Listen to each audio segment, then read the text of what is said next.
नमस्कार परम प्रिय मित्रों, मैं हूं आपकी अपनी ज्योतिषी डॉक्टर उमाश्री। आप सबका बहुत बहुत स्वागत करती हूं।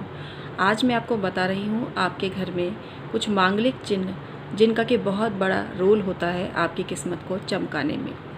हर जगह की अपनी एनर्जी होती है और कुछ चीज़ें बहुत ही सकारात्मक होती हैं जिनको देखकर हमारा मनोमस्तिष्क प्रसन्न होता है और हमारी ज़िंदगी के मार्ग हमें दिखने लगते हैं। प्राचीन धरोहर है हमारे ये मांगलिक चिन्ह और अक्सर पुराने मकानों में आपको दिख जाएंगे। जब आप किसी हिस्टोरिकल प्लेस पर भी जाएंगे, किसी टेंपल में जाएंगे, वहाँ भी ये चीज़ें आपको मिल जाती हैं। परंपरावादी घरों में भी ये चीज़ें होती हैं। आधुनिकता की होड़ में हम अपनी संस्कृति को भूलते जा रहे हैं, तो मैं आपसे यही निवेदन करूंगी कि इन मांगलिक चिन्हों को अपनाएं। इनमें कुछ भी खर्चा नहीं होता है और ये आसानी से बन जाते हैं और आपके घर की सुरक्षा करते हैं, आपके घर की उन्नति करते हैं और धन के रास्ते आपके लिए खोलते हैं।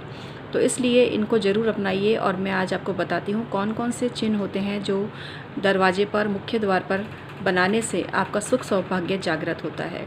मित्रों, यदि आप आज पहली बार चैनल पर जुड़े हैं तो इसे सब्सक्राइब जरूर कर लीजिए। वीडियो पसंद आती है तो लाइक ज़रूर कीजिए। आप अपनी कुंडली का परामर्श भी मुझसे ले सकते हैं। मात्र 1100 रुपये में एक सवाल का जवाब दिया जा रहा है और ये ऑफ़र आप ही की रिक्वेस्ट पर मैंने चालू किया है और ये है 15 जुलाई 2020 तक। तो बिना देरी किए अपनी कुंडली का परामर्श लीजिए। मैं 23 वर्षों से ज्योतिष पर कार्य कर रही हूँ, निरंतर शोधरत हूँ, चिंतन मनन करती हूँ, अध्ययन करती हूँ, रिसर्च करती हूँ, सिर्फ आपके लिए, जिससे कि आपको खुशहाल बना सकूं। तो मित्रों, आइए आज का वीडियो शुरू करते हैं और आपको बताते हैं मांगलिक चिन्हों में कौन कौन सी चीज़ें प्रमुख हैं। प्रथम है बंधनवार। जितने भी परिवार हैं जो कि भारतीय धरोहर को समाहित किए हुए हैं अपने में, उनके परिवारों में आपको बंधनवार मिल जाएगी। तो बंधनवार क्या है? बेसिकली पॉजिटिव एनर्जी को अट्रैक्ट करती है और नेगेटिव एनर्जी को दरवाजे से ही भगा देती है। और ये आम के पत्तों की बनानी बहुत ही शुभ मानी जाती है। शुभ और मांगलिक अवसरों पर आम के पत्तों की बंधनवार बनाई जाती है। अशोक के पत्तों की बंधनवार भी बहुत ज़्यादा शुभ होती है। जहाँ तक हो, आर्टिफिशियल जो फ्लावर होते हैं उनकी बंधनवार ना बनाएं। वेस्ट मटेरियल की बंधनवार भी मुख्य द्वार पर ना लगाएं। कई लोग वेस्ट मटेरियल की बंधनवार बनाकर लगाते हैं, फटे हुए कपड़ों को जोड़ जोड़ कर बनाते हैं। मित्रों, भले ही वो दिखने में सुंदर लगे लेकिन वो नेगेटिव एनर्जी को अट्रैक्ट करती है, क्योंकि बंधनवार सिर्फ सजावट की चीज़ नहीं है।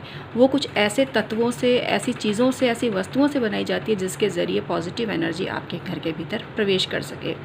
आप चाहें तो जो कौड़ी होती है ना, पीली कौड़ी, सफ़ेद कौड़ी, इनकी भी बंधनवार बना सकते हैं। कुल मिला के बंधनवार में उन्हीं चीज़ों का प्रयोग करें जो आपकी सुख समृद्धि को बढ़ाने वाली है। प्लास्टिक की चीज़ें, आर्टिफिशियल मोती, इनकी बंधनवार भले ही कितनी अच्छी लगे, लेकिन इस सुख समृद्धि को बढ़ाने में किसी भी हद तक सहायक नहीं होती है। दूसरी चीज़ है रंगोली या मांडना। आप किसी भी गांव में जाएंगे, वहां पर आपको मांडना मिल जाएगा। राजस्थान के गांवों में हर घर के बाहर कोई ना कोई शुभ और मांगलिकता को प्रदर्शित करता हुआ मांडना अवश्य ही दिखाई पड़ता है।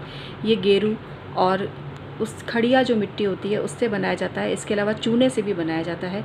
ऐसा कहा जाता है कि रंगोली जो आप और मांडना बनाते हैं उसमें 3 रंग इस्तेमाल नहीं होने चाहिए, या तो 2 रंग हो या फिर अधिक रंग हो। 3 रंग की रंगोली शुभ नहीं मानी जाती है, तो इसलिए इसका ज़रूर ध्यान रखें। काले रंग को भी आजकल कुछ लोग इस्तेमाल करते हैं, जबकि काला रंग वर्जित बताया गया है रंगोली में। सफ़ेद रंग जो कि उसका होता है चूने का, और गेरू, ये सबसे शुभ माने जाते हैं इनकी जो रंगोली और मांडना। तो इनको ज़रूर अपने मुख्य द्वार पर स्थान दीजिए। और हर रंगोली और मांडने का कुछ मीनिंग होता है, उसमें कुछ ट्रेडिशन छुपी हुई होती है। अब कुछ लोग आजकल पेंट से भी करने लग गए हैं, तो उसकी कोई वैज्ञानिकता नहीं है। वो दिखने में भले ही अच्छा लगे, लेकिन जितनी भी कृत्रिमता होगी इन पारंपरिक चीज़ों में, वो इफ़ेक्टिव नहीं होगी। तो इसलिए सबसे अच्छा है कि आप गेरू और जो पुताई वगैरह के काम में ली जाती है चूना, उसके द्वारा आप रंगोली और मांडना बनाएं। अपने बुज़ुर्गों से पूछें या फिर इसके बारे में कई जानकारी उपलब्ध है, जिसमें विभिन्न प्रकार के मांडनों का विभिन्न मीनिंग होता है और वो शुभ और मांगलिक अवसरों पर बनाए जाते हैं। आप इसके जो कलर्स मिलते हैं, आर्टिफिशियल कलर, उसकी जगह नेचुरल गुलाल वगैरह बनाकर रंगोली बनाएं और वही आपके घर में सुख समृद्धि को लाने वाली होती है। तीसरी चीज़ है स्वास्तिक। हर घर के बाहर स्वास्तिक मिलता है। जो हिंदू परिवार से हैं, जो हिंदू संस्कृति से बिलोंग करते हैं, उनके मुख्य द्वार पर अनिवार्य रूप से स्वास्तिक बना होता है। लेकिन बहुत दुख की बात है कि बहुत ऐसे लोग भी हैं जिनको स्वास्तिक बनाना नहीं आता है। तो स्वास्तिक बनाने का मैं तरीका किसी वीडियो में आपको बताऊंगी। यहाँ मैं सामान्य रूप से आपको बता देती हूँ कि जब आप स्वास्तिक बनाते हैं तो उसको क्रॉस नहीं किया जाता है, उसको काटा नहीं जाता है। तो स्वास्तिक बनाने का तरीका आप मेरे चैनल पर भी आगे देख सकते हैं, नहीं तो बहुत सी जगह पर इसके वीडियो अवेलेबल हैं, आप कहीं से भी सीखें। कुल मिला के जो स्वास्तिक आप बनाते हैं वो सही ज़रूर बनाएं। इसके अलावा स्वास्तिक को पैक करना पड़ता है। दोनों साइड जो दो लाइनें खींची जाती है, उसके ज़रिए जब तक आप उसको कोष्ठक में बंद नहीं करोगे ना, तो वो स्वास्तिक आपका सिद्ध नहीं होगा और घर पर उसका कोई असर नहीं पड़ेगा। इसलिए इसका ज़रूर ध्यान रखें। स्वास्तिक भी पेंट करके ना बनवाएं। स्वास्तिक को हल्दी से, रोली से या फिर सिंदूर से ही बनाएं और ऐसे स्वास्तिक ही वर्क करते हैं। पूजा स्थान में तो नारियल रखते ही हैं, लेकिन मुख्य द्वार पर कलश और कलश के ऊपर जो नारियल बने रहते हैं ये बहुत ही शुभ माने जाते हैं। एक्चुअली जो नारियल होता है गणपति का भी प्रतीक होता है और ये शिव के त्रिनेत्र का भी प्रतीक है, तो इसे बहुत ज़्यादा शुभ माना जाता है। ऐसा कहा जाता है कि जिस मकान के बाहर मंगल कलश बने रहते हैं और उस पर जो नारियल बना रहता है, पंचपल्लव बने रहते हैं, ऐसे मकान की उन्नति होती है। उसमें शुभ और मांगलिक कार्य अक्सर होते रहते हैं। घर के सदस्य आपस में मिलजुल कर रहते हैं और गृहस्थी खुशहाल बीतती है। मुख्य द्वार पर कई जगह पर छापा बनाए जाते हैं। छापा मतलब आपके जो पूरा हाथ है इसमें हल्दी लगाकर उसकी छाप दरवाजे पर बनाई जाती है। ऐसा कहा जाता है कि जिस मुख्य मकान के मुख्य द्वार पर छापे बने रहते हैं वहाँ दुष्ट शक्तियाँ घर के भीतर प्रवेश नहीं करती हैं और वहाँ पर उन दुष्ट शक्तियों का आतंक भी नहीं होता है।